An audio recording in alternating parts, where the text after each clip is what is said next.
Magandang araw po sa inyong lahat. Turuan ko na po agad kayo makapagtanong sa English. Dito na po agad tayo sa ating halimbawa. Yun ba ay o ito ba ay di kapaki-pakinabang? Is it unhelpful? Yun ba ay di mapapanatili o di mapanatili? Is it unsustainable? Yun ba ay di makatarungan? Is it unjust? Ito ba ay di tukoy o kaya ito ba ay di kilala? Is it unknown? Ito ba ay di mapamahalaan? Is it unmanageable? Ito ba ay di natural? Is it unnatural? Yun ba ay di sikat? Is it unpopular? Ito ba ay di preparado? Is it unprepared?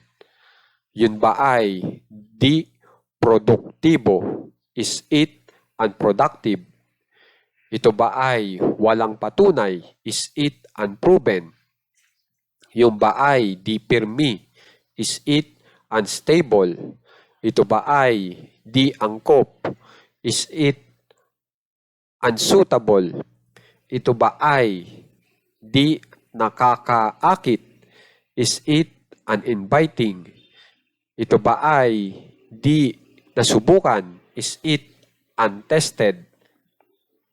Yun ba ay masama sa kalusugan? Is it unsanitary?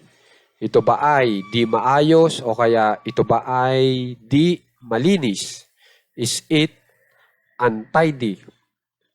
Yung ba ay di interesante? Is it uninterested? Yun ba ay di ligtas? Is it unsafe? Ito ba ay di malutas? Is it unsolvable?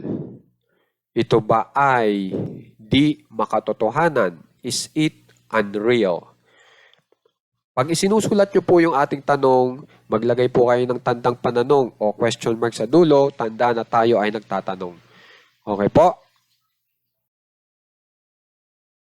Okay, bali po, ang mga ginamit ko lang po para makabuo po tayo ng tanong ay ito pong linking verb na is. Okay? Pag ang linking verb po, bali po itong is, ang uri niya ay tinatawag na linking verb. Oras po yung linking verb po ay ilagay nyo po sa unahan ng ating mensahe. Nakakabuo po kayo ng tanong. Okay? Kaya tandaan nyo po, basta pag ang linking verb ay nasa unahan, bumubuo po tayo ng tanong. Okay?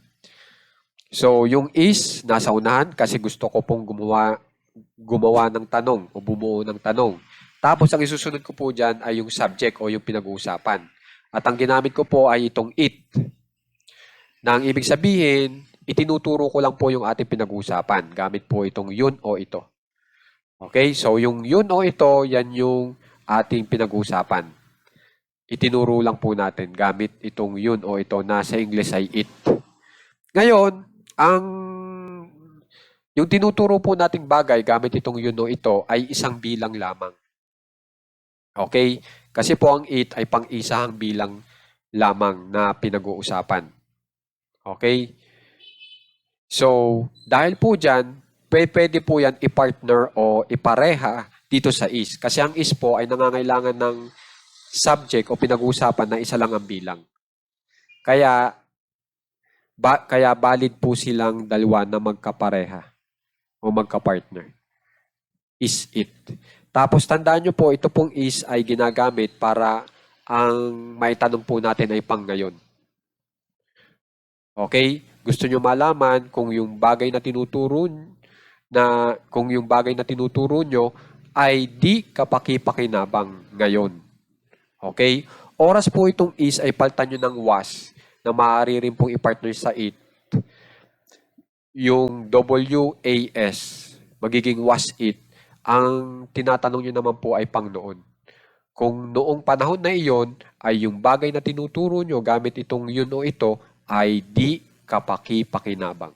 So, kayo na lang pong bahala kung is o was ang gagamitin nyo. Kung was, pang noon. Pag is, pang ngayon. ang tinatanong nyo. Okay? Bali po, itong is natin, yan yung I. Tapos ito pong ba ay sa Tagalog na tanong po natin yan ginagamit. Diba? Taga-senyales na tayo nagtatanong. Okay? Pero ang ba po ay wala po talagang translation sa English dito. Ito lang is para sa I, itong it para sa yun o ito. Okay? Tandaan nyo po yan para hindi po kayo malito. Ngayon po, ang isusunod nyo po sa ating pinag-uusapan ay yung salitang panlarawan. Okay? Inilalarawan po natin yung tinuturo natin gamit yung yun o ito na di kapakipakinabang, di mapapanatili o di mapanatili, di makatarungan. Hanggang dito sa di makatotohanan. Inilalarawan po natin. Okay? So, ang ibig ko lang sabihin, ito pong di pakinabang hanggang dito sa di makatotohanan, puro mga salitang panlarawan po yan. Na kapag in English ay adjectives ang tawag. Na yung adjectives po natin na ginamit po dito o panlarawan ay kung mapapansin nyo, sa unahan niya ay may an, may un. Okay? Na ang ibig sabihin ng un dito ay itong di o hindi o itong walang. Tandaan nyo na po. Okay? Yung di yan o yung walang na salita dyan ay yan po yung an. Okay? Na kung mapapansin nyo, ang position niya po ay nasa unahan. Ibig sabihin, naka-prefix po yan. Tatandaan nyo. Pag sinabing prefix, inilalagay natin sa unahan yung an. Yung di o walang. Okay po? So, ang gusto ko rin po, pagkatapos po nitong ating adjective na napili, ilalagyan nyo ng question mark sa dulo. Tandaan na tayo ay nagtatanong kapag isinusulat nyo po. Okay po? So, tatandaan nyo po lahat pong ito na mga adjectives na may an sa unahan. Kasi kung mapapansin nyo, itong mga Tagalog natin, talagang gamit na gamit po yan. Para alam nyo po kung paano i-English ng tama. Okay? Pag di firme, edi unstable. Pag di nasubukan, edi untested. Di ba po ba? So, napakalaking bagay po nito kapag nasa ulo nyo. Okay? At ang maganda pa po dito, naturuan ko na rin po agad kayo magamit sila kung saan ay makakapagtanong po tayo. Gamit sila. Gamit lang itong is it, tapos isusunod na po itong mga salita po natin na may an sa unahan. Okay? So guys, sana makikipag-aralan ng mahusay at tandaan na para mabilis po kayong makapagtanong sa English. Okay? So guys, maraming salamat po sa mga subscribers po talaga natin na laging nandyan na sumusuporta po sa ating page. Napakalaking bagay po ng naitutulong nyo.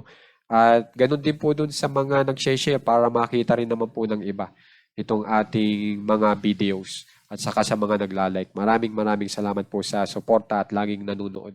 Maraming salamat po muli.